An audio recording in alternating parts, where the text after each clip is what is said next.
apatah lagi ibadah umrah ni Allah Taala sebut secara langsung dalam Quran. Auzubillahi minasyaitonirrajim. Wa atimul hajj wal umrata lillah. Wa atimul hajj maksudnya tunaikan haji wal umrata lillah, dan juga umrah kerana Allah. Labbaik Allahumma labbaik, labbaik la syarika lak labbaik. Bismillahirrahmanirrahim. Assalamualaikum warahmatullahi. Kali ini kita akan bersidang dengan salah seorang mutawif hotai yang agak hebat, yang selalu menjadi rujukan saya. Okey, saya kenalkan bersama saya ni adalah Ustaz Rohaizat yang datang khas daripada Bandar Baru. Dia adalah mutawif yang senior, yang agak lama bersama dengan Zuhud Holiday. InsyaAllah pada kali ini, sesi kali ini ada beberapa sesi. Kita akan bincangkan beberapa perkara yang berkaitan dengan umrah. Salah satunya yang saya rasa itu agak penting lah pada semua para jemaah kena tahu. Tak tahu benda ni memang tak jadilah umrah kita, iaitu rukun umrah. Dan rukun umrah ni amat penting untuk kita faham dan kita tahu. Dan sebab apa, dia adalah sebahagian daripada umrah kita. Okey Ustaz, saya apa pun saya akan tanya kepada Ustaz. Selalu di Mekah pun kalau saya ada masalah, saya telefon Ustaz, WhatsApp. Okey Ustaz, selamat datang ke sesi kita kali ini. Okey, silakan Ustaz, berkenaan dengan rukun umrah ni Ustaz. Macam mana tu Ustaz?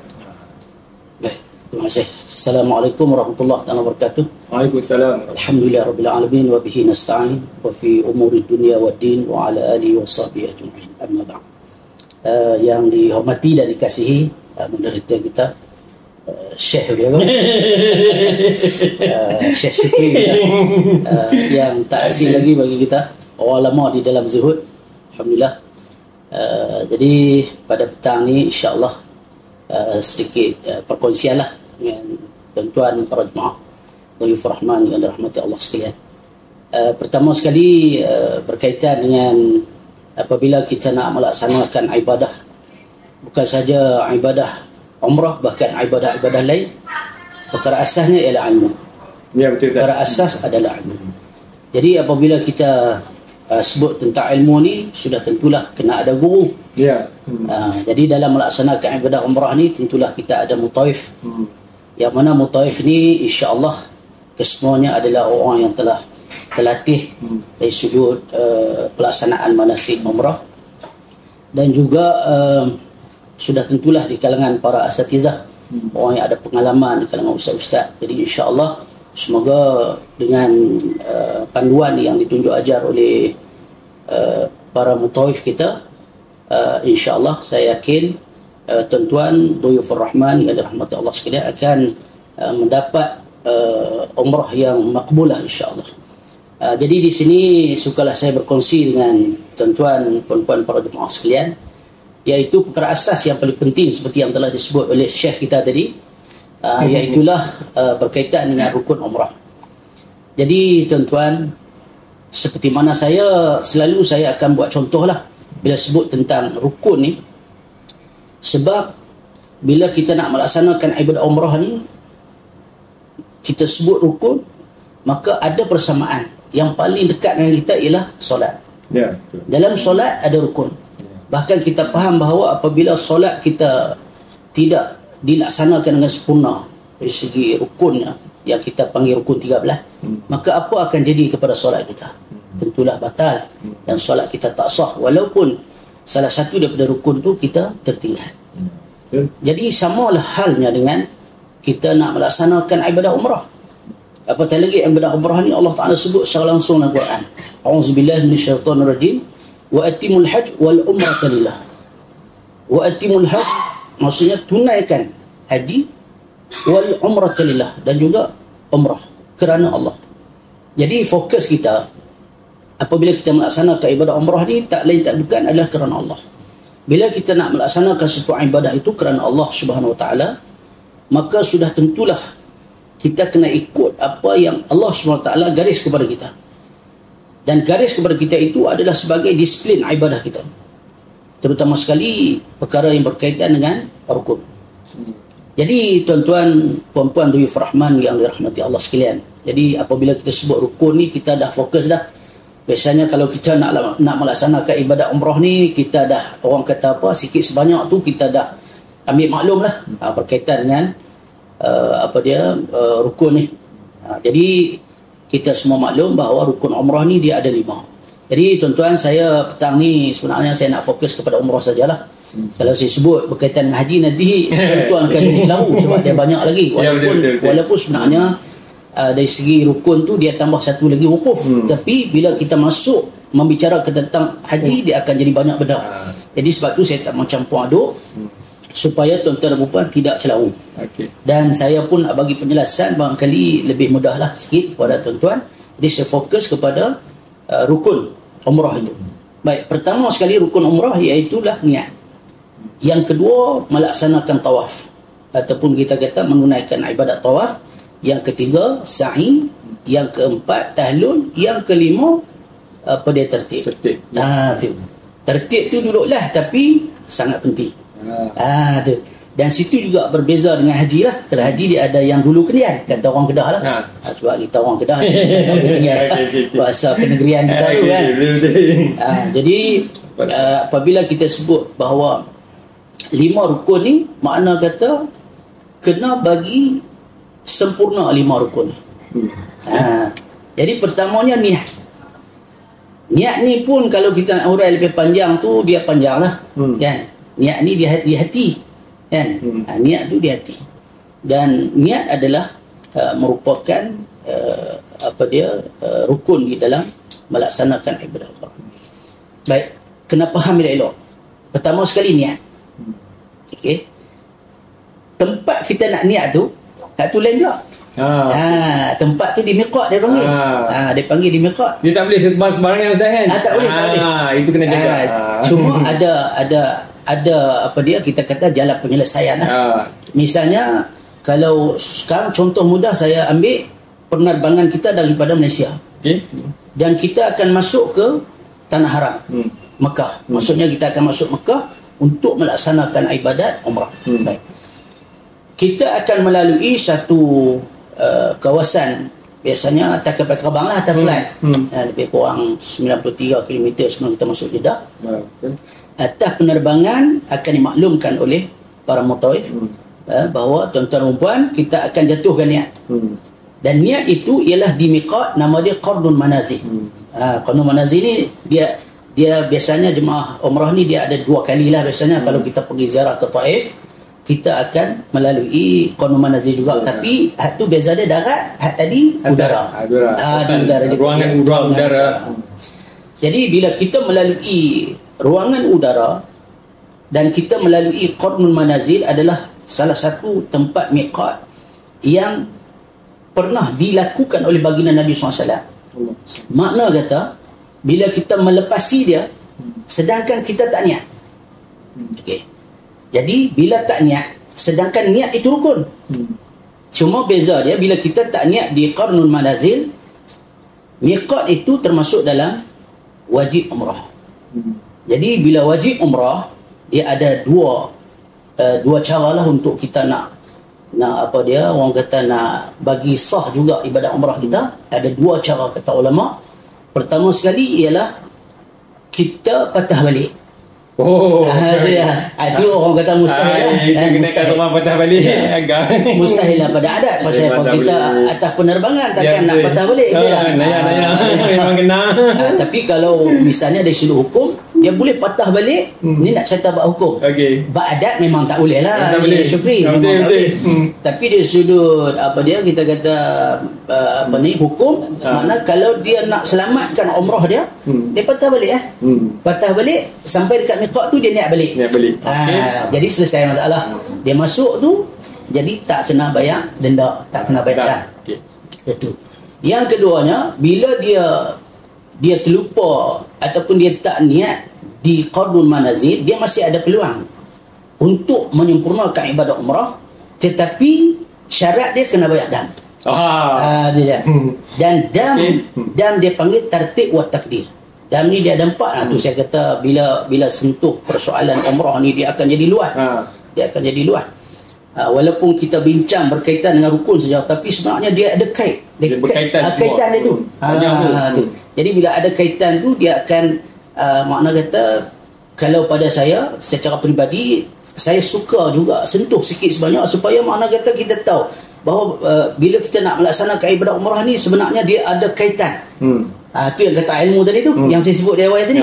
Makna kena ada ilmu supaya bila mana kita laksanakan umrah tadi, kita tahu dah bila jadi sesuatu kepada kita, makna penyelesaian dia tu ada. Makna dia ada jalan penyelesaian. Baik, di situ niat adalah rukun. Niat di miqat adalah wajib umrah. Okey, sekarang ni oleh kerana kita tak boleh patah balik macam saya sebut tadi, yang mustahil pada adat, kita ada peluang untuk menyempurnakan umrah, tapi kita kena bayar dam. Dam tu dia panggil tartib wa takdir. Dia ada 4 lah. Kalau Syukri pun tahu, tartib wa takdir, tartib wa takhir, tartib wa takdir, tartib wa takhir, takhir wa takdir, takhir wa takdir. Dia ada 4. Jadi salah satu daripada dia ialah tartib wa takdir. Tartib wa takdir ni, kesalahan yang pertama dia bila sebut tartib tu, mana kena ikut susunan, tertib. Wa takdir qadar. Maksudnya kena ikut susunan, mengikut kadar yang ditetapkan. Dia bukan takhir. Kalau takhir mana kita boleh pilih. Syukri, kita boleh pilih. Maksud kita tak mau buat yang ni, kita boleh buat yang kedua. Tapi dalam susunan, bila dia sebut tertib wa takdir, maksudnya tertib dia tak boleh pilih. Dia kena buat. Yang pertama apa dia? Sekok kambing. Sembelih sekok kambing. Tak hati 50 lah. 50 rial. Pak 50 rial. Rial tu kena tahu tu. Tinggi tu je. Makna kata Pak hati 50 rial, sekok kambing. Kemudian dia tak mampu. Tak mampu, dia kena puasa 10 hari. 3 hari di Tanah Haram, 7 hari di Tanah Jawi. Maksudnya kita balik Malaysia lah, balik Malaysia 7 hari. Dan tak mampu juga, kena bagi makan 10 orang fakir miskin. Setiap orang 1 cupak. Kadar 1 cupak. Itu dia kena ikut tertib. Maksudnya Syukri, dia tak boleh pilih. Tak boleh pilih, saya tak mau sembelih kambing lah, saya terus nak bagi makan tak boleh. Tak boleh. Sebab tu dia kata tertib wa takdir. Jadi dia tak boleh pilih. Baik. Jadi niat itu rukun. Kalaulah sekiranya dia dah melintasi qarnun manazil, tiba-tiba dia tak niat, dia teruskan perjalanan masuk ke Tanah Haram pun dia tak niat juga, batal haji dia. Umrah dia, sorry. Jadi umrah dia batal. Sebab dia tak cukup salah satu daripada rukun. Kalau dia tak berniat di qanun manazil ataupun di miqat, tak apa lagi. Jalan penyelesaian dia ialah 2 cara tadi lah, patah balik ataupun dia bayar dam. Tu. Baik. Jadi pertama sekali niat. Ataupun kalau macam ni Ustaz, kalau dia katakan dia terlena, naik terbang biasalah kan. Aku pernah dia sedap terlelap, jaga-jaga dia terlepas ke kawasan ataupun dia dah landing ke turun ke airport. Boleh teringat, dia nak niat balik. Tu macam mana? Mungkin nak boleh terjadi. Boleh jadi. Kita ni manusia dah. Tuhan la sumiyal insan illa bilisyan. Tak nama manusia tu malaikat ada sebab lupa. Sebab tu kita kena bagi mutawif ni orang pakar-pakar supaya sentiasa. Dan saya alhamdulillah ada pengalaman banyak dengan syekh kita ni. Kita pergi Mekah, dia lah banyak. Kita ni orang tua ni yang kita slow, tapi dia lah yang suruh jemaah beringat je. Alhamdulillah. Dia memang kena ada orang yang macam tu sebenarnya. Baik, terima kasih Syukri. Jadi kalau sekiranya dia terlupa sampai masuk ke Jeddah, mendarat Jeddah. Jadi di Jeddah tu dia masih di Tanah Halal. Makna kita masih ada peluang lagi. Cuma kesalahan kita tu kerana dia sebab syarat dia bila mana kita melintasi miqat, kita kena jatuhkan niat. Tapi bila kita tak jatuhkan niat, jadi itu dia akan ada masalah lah. Maksudnya kita masih ada peluang untuk niat. Kan? Sama ada kita kata kita pilah ke Tanah Halal lah. Pergi Tanah Halal. Jadi kalau Jeddah tu dia belum masuk ke Tanah Haram lagi. Belum Tanah Haram. Jadi syarat untuk kita nak menjatuhkan niat dalam melaksanakan ibadah umrah, mesti kita berada di tanah halal. Contoh, satu contoh macam di Tan'im. Tan'im miqat paling dekat, lebih kurang 5 km macam tu. Paling dekat dengan Mekah.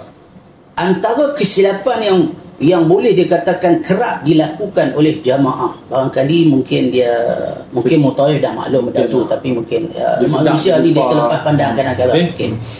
Dia sebenarnya kalau kita duduk atas bah, kita masih berada di tanah haram. Maksud tak turun lah. Semayang sunat, kan, solat apa dia 2 rakaat sunat ihram tu sunat. Jadi dia duk ingat tak apalah sunat je, duduk atas bah lah, selagi kita jatuhkan niat.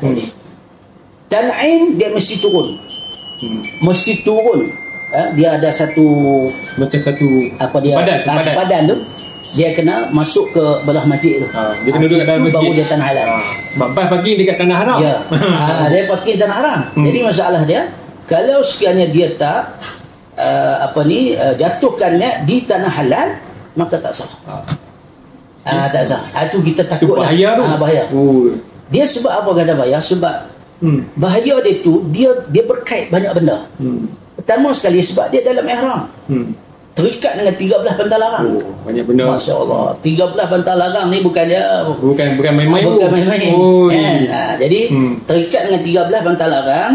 Kemudian dia masuk ke ke Mekah. Dia duk ingat kot, okeylah sebab dia ada niat. Padahal niat dia tak sah. Dah masuk ke Mekah, dia pergi tawaf dia tak sah. Tak sah tawaf, dia pergi sa'i tak sah, dengan sebab tak sah tawaf. Dia tentu kata dia ada kaitan. Niat tak sah, tawaf tak sah, sa'i tak sah, tahlul tak sah dalam pantang larang ihram. Ini bukan benda kecil. Dia dah dalam ihram. Dalam ihram. Dia masih terikat dengan pantang larang ihram. Dia dah niat ihram. Itu masalah. Itu sebab selalu kita sebagai mutawakkil ini, benda-benda yang macam tu ialah kadang-kadang kita pun faham. Ada di kalangan jemaah kita ni, dia tak ada kesempatan masa yang sepenuhnya untuk nak kursus, nak belajar secara bersiri dan sebagainya. Jadi kita lah bertanggungjawab, amanah kepada kita lah sebagai mutawakkil untuk memaklumkan benda ni. Jadi kita sebagai mutawakkil ni kadang-kadang kita jangan anggap dia reti dah. Jangan. Amanah tanggungjawab kita besar. Kalau kita dah habaq, dia kata saya dah faham dah, okey, alhamdulillah. Tapi kalau dia tak faham, kita kena terangkan. Dan kalau kita tak terang, kita berdosa. Dia kan, sebab depa pun orang kata di bawah jagaan kita, bimbingan kita. Berbalik pada yang dia orang dekat airport tu, Ustaz. Ya. Katakanlah dia terlupa, dia bau dia teringat, aku tak niat umrah lagi lah. Habis tu dia niat kat situ, confirm kena dam kan? Dia kena dam. Sebab dia telah melalui miqat. Dia tak niat. Ya. Dia kena dam. Tapi dia nak sahkan umrah dia kena niat lah. Niat balik. Dia niat balik, tapi dam kena bayar. Kena faham tu kan? Kena faham tu. Dia turun kat Jeddah memang di tanah halal, tapi dia niat umrah itu tak ada masalah, tapi dia bukan di tempat yang sepatutnya yang kita datang daripada Malaysia. Sebab tu dia kena dam. Sebab tu jangan salah anggap itu dia tanah halal lagi. Kenapa nak kena dam? Tapi syarat dia sebab bukan tempat dia. Bukan tempat yang sepatutnya dia ihram. Bukan tempat satu, yang kedua dia melalui miqat. Dia melalui miqat, dia mesti dia wajib kena bermiqat di situ, niat di situ. Kemudian kena ingat Ustaz kan, dia orang kadang dia orang lafaz tanpa niat. Tu macam mana Ustaz? Lafaz dengan niat lain tu, dua benda yang berbeza. Lafaz di mulut, niat di hati. Itu macam mana Ustaz boleh terang sikit? Jadi takrif dia, niat ni qasdu syai' qasdu syai' muqtarinan bi fi'li. Qasdu syai' muqtarinan bi fi'li. Qasad disertai dengan perbuatan. Okey. Jadi qasad adalah hati kita. Yang kita sebut tu dia panggil lafaz. Dia panggil lafaz. Rukun umrah tu lafazkan niat. Okey. Niat di mana? Dalam kitab fiqh disebut mahal niat. Mahal ni maksud tempat. Fi qalb, dalam hati. Jadi tempat niat kita ialah di dalam hati. Lafaz niat di mulut. Jadi kalau misalnya dia lafaz saja tapi tidak muqaranah niat. Muqaranah ni maksud menyertai niat. Contoh biasa selalu saya bagi mudah faham, kita kait dengan solat. Takbir Allahu akbar. Kan?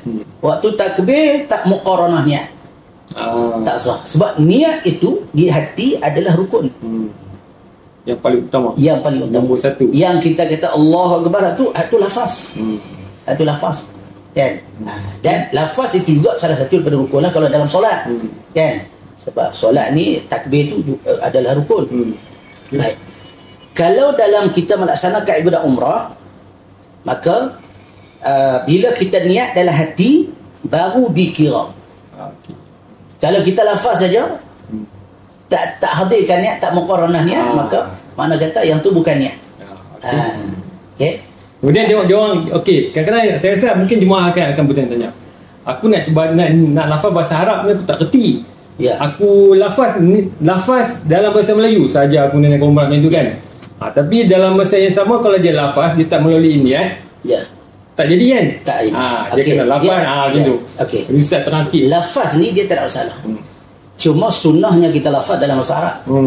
Kalau kita tak boleh bahasa Arab, ialah kita semua bukan pakar dalam bahasa Arab. Kan? Lafaz ni sebenarnya dalam bahasa apa pun boleh. Tapi yang diambil kira ialah niat. Niat tu. Kan dalam hadis sebut innallaha la yanzuru ila aswarikum walakin yanzuru ila qulubikum wa amalikum. Sebenarnya Allah Taala tidak memandang kepada wajah lahiriah kamu, tetapi Allah memandang kepada hati kamu. Ulama sebut wajah lahiriah itu ialah maksudnya benda yang zahir lah, termasuklah lafaz niat kita lah. Kalau kita fokus kepada lafaz niat, makna lafaz tu adalah wajah lahiriah kita. Lahiriah. Tapi yang Allah Taala pandang pada walakin yang ila qulubikum, walakin yang zuru ila qulubikum, tapi Allah Taala melihat kepada hati. Dan hati itu merujuk kepada niat kita. Niat itu adalah dipandang oleh Allah Taala. Maksudnya kalau kita ialah macam nak sebut tadi, kalau kita tak fasih bahasa Arab, kita boleh sahaja untuk berlafaz dalam bahasa Melayu.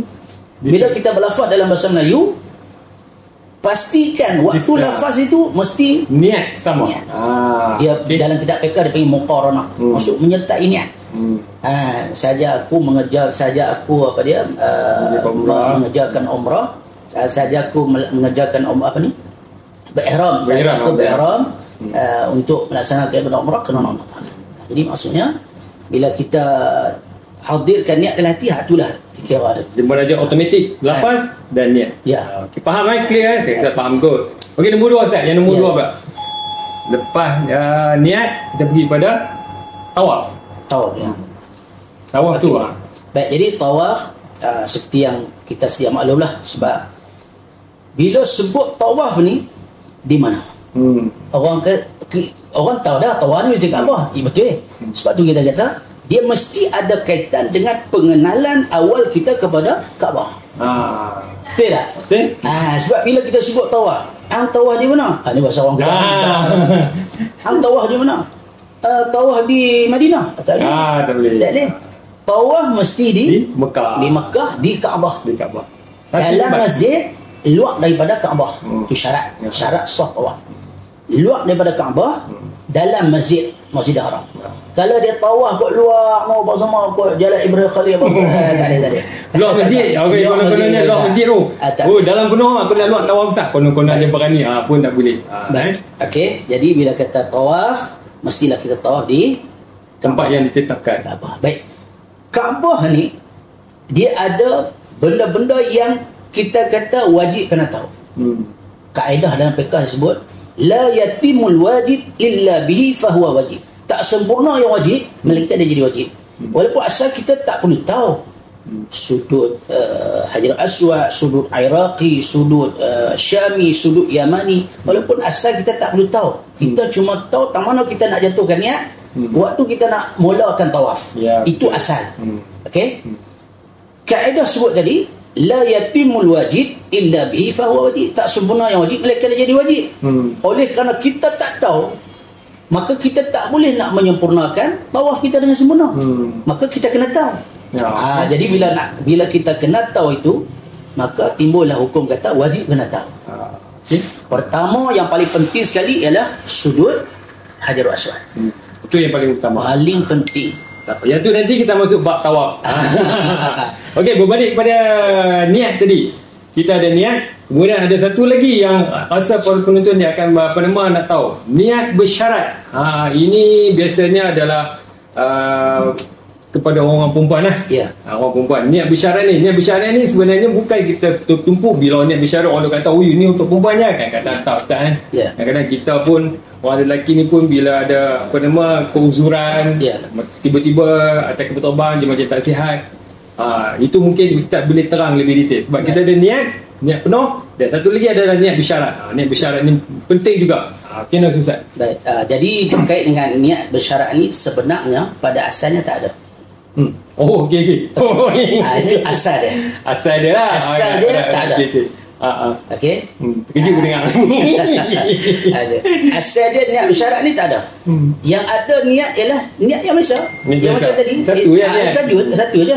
Dia tak ada syarat apa, tak ada. Kita yang buat niat bersyarat. Kita yang kata-kata timbul niat bersyarat ni ialah ijtihad ulama. Oh, okey. Okey, ijtihad ulama, dan ulama ni adalah warasatul anbiya lah. Kita faham dah, Nabi kata al ulama warasatul anbiya. Betul. Ulama ni pewaris Nabi. Selepas kewafatan Nabi, maka orang yang akan mempelopori dakwah dan menyampaikan ilmu Islam, syariat dan sebagainya ialah para ulama. Jadi sebab itu kita tak boleh tolak pandangan ulama. Lebih-lebih ulama-ulama mazhab. Terutama sekali mazhab kita lah Al-Imam Syafi'i rahimahullah. Jadi dalam mazhab Syafi'i dia ada satu pandangan yang mengatakan bahawa kita masih ada orang-orang biasanya orang perempuan lah. Biasanya orang perempuan yang ma'zurah. Ma'zurah ni dia ada keuzuran syar'i. Maksudnya syarak bagi keuzuran dekat dia. Tetapi dia dalam keadaan dia berasa kalau istilah fiqh dia panggil zon. Maksudnya sangkaan. Sangkaan kuat dia bahawa dia ni tak sempat lah untuk nak melaksanakan umrah, dia akan kedatangan uzur. Tapi masa tu belum lagi. Kan? Satu. Ataupun yang kedua, dia dah uzur daripada awal. Daripada Malaysia. Bila dia nak melalui Qanun Manazil, saya fokus Qanun Manazil lah sebab kita dari Malaysia senang kan. Jadi bila kita nak melalui Qanun Manazil, kita tak boleh, tak niat tak boleh. Kalau kita nak masuk tanah haram kan, dengan tujuan untuk mengerjakan umrah, kita tak berniat tak boleh. Dia akan balik kepada tadi.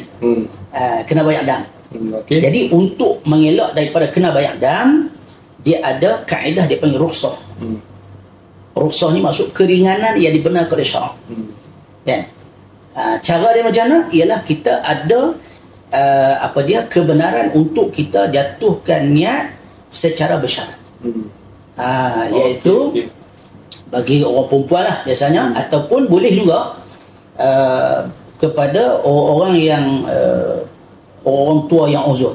Tapi kalau macam kita sihat, itu saya kata kita yang sihat ni tak boleh. Tak boleh kata saya nak niat saya sihat bersyarat, tak boleh. Sebab apa tak boleh? Sebab asal dia tak boleh. Sebab asal dia tak ada. Contoh macam solat qada lah. Kan? Ni pasal apa tak semayang mat? Tak apa, sekali qada. Tak boleh. Sebab mesti berkemampuan. Ya. Dia qada ni sebenarnya bukan asal. Memang tak ada. Ada itu setelah berlaku sesuatu perkara yang dibenarkan oleh syarak. Contohnya dia terlupa, baru ada qada. Kalau saja-saja tak boleh. Dia nampak tak? Jadi samalah macam kes tadi, maksudnya asalnya saja-saja kita nak pergi niat bersyarat, tak boleh. Dia mesti ada sebab-sebab yang dibenarkan oleh syarak. Antaranya kita kata perempuan yang ma'zurah lah. Baik. Jadi contoh pertama kita kata dia tak ma'zurah lagi, tapi dia rasa kemungkinan-kemungkinan.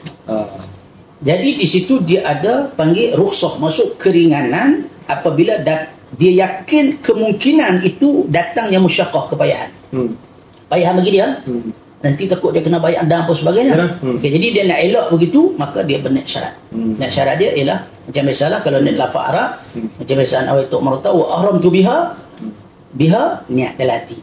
Jika didatangi aku dengan keuzuran syar'i, maka aku bertahlul dengannya. Maksudnya bila dia mari keuzuran, itu pun kalau uzur dia tu maknanya sebelum daripada dia sempurna tawaf. Sebab kalau dia sempat sempurna tawaf, tak ada masalah. Dia dapat satu umrah. Macam orang perempuan, dia niat macam biasa ataupun dia niat syarat. Bila mana dia selesai tawaf 7 kali pusingan, Habis tawafnya? habis tawaf makzurah. Lagu mana tindakan dia? Dia kena keluar daripada masjid. Cepat-cepat keluar. Cepat keluar. Haram dia solat sunat tawaf boleh. Sebab tu satu semayang, yang kedua dalam masjid. Betul. Macam mana? Kalau dia reti, dia terus pergi tunggu di Bukit Safa. Okey, satu. Kalau dia tak reti, lagi aku sesat lah macam-macam. Tak kisah ni kan. Dia bolehlah tunggu dekat 4 ayat Zam-Zam tu. Depan tu. Sudah sepadan tu, sepadan masjid. Sepadan masjid tu. Jadi dia tunggu dekat mata dia tu. Keluar tunggu situ. Jadi mana kata dia boleh mendapat satu umrah apabila dia sempurna tawaf, dia pergi sa'i. Sa'i tak ada masalah. Pertama sekali, sa'i di luar daripada masjid. Okey. Yang keduanya, sa'i ni dia tak perlu ada wudu. Bahkan orang yang makzurah pun boleh. Tak ada masalah. Kemudian tahlul. Cuma tahlul ni dia rumit sikit lah. Macam mana? Dia bergunting 3 helai rambut, tapi rambut kena simpan. Okey. Kena ingat tu kan, rambut kena simpan. Sebab apa kena simpan? Sebab dia nanti dia kena basuh. Sebab tak suci lagi. Tu dia apa nama? Dia masih dalam terikat lagi. Kita kata. Cuma tadi tu mengesahkan umrah dia dulu. Okey, bila dia ambil rambut dia potong dalam keadaan mazurah, dia kena simpan. Jangan buang dulu. Simpan dalam tisu. Simpan tisu. Bawa balik ke hotel, ke bilik hotel. Nanti bila dia dah mandi, bersih apa semua, dia basuh tu. Dia niat hak dia lah. Jadi rambut tu dia masih di hak dia. Jadi dia niat satu niat aja, dengan niat satu hak ni sekali nak basuh rambut niat pula wajib ada. Tak ya. Jadi dia niat sekali untuk suci dia. Jadi rambut dia tu dia basuh biasalah, bagi kena air. Cuba tu buang. Macam tu. Tu faham dia punya cara dia tu. Okey clear kot. Itu jalan penyelesaian. Mudah. Saya rasa Ustaz Rahizat macam untuk guru kami dia terang tu, saya rasa dah seringkas yang boleh untuk kita faham. Sebab itu yang paling mustahab. Takut kadang-kadang ada orang confused dia keliru. Itu antara niat bersyarat lah. Yang mana yang dah uzur daripada Malaysia pun dia tak ada masalah. Benda yang sama ya. Dia masuk, dia pergi hotel kan. Kemudian bila dia dah sampai balik, kalau dia tak boleh juga, halal bagi dia. Kalau dia tak, katakanlah dia masih belum sampai duduk 2 hari di Mekah, dia dah boleh, dia mandi, dia boleh buat, tak ada masalah. Buat. Dia mandi, bersihkan badan, dia itu yang kata rukhsah pada syarat itu. Jadi makna keringanan yang diizinkan oleh syarak. Betul. Islam ni mudah. Jadi kita jangan menyusahkan dia. La yukallifullahu nafsan illa wus'aha. Allah tidak membebani hamba-Nya dengan satu perkara yang tidak mampu dilakukan. Jadi bila berlaku satu perkara, mesti ada jalan keluar yang Allah Taala tahu. Jadi mudah. Cuma macam saya sebut awal tadi, kena ada ilmu. Kalau kita tak ada ilmu pun, makna kita kena rujuk. Dalam Quran Allah Taala sebut, fas'alu ahla dzikri in kuntum la ta'lamun. Bertanyalah kepada orang yang reti kalau kita tak reti. Jadi Allah bagi dah panduan. Kita gunakan panduan. Guna sepenuhnya. Tali hayat orang panggil. Jadi di sini Ustaz dah terang, kita ada 5 rukun umrah. Yang pertama niat, kemudian kita tawaf, kemudian kita sa'i, tahlul dan last kali tertib. Kita beritahu Jadi tadi kita ambil salah satu yang paling utama adalah niat. Jadi niat di situ ada 2 jugalah yang Ustaz cakap tadi, niat secara biasa dan niat secara bersyarat. Okey.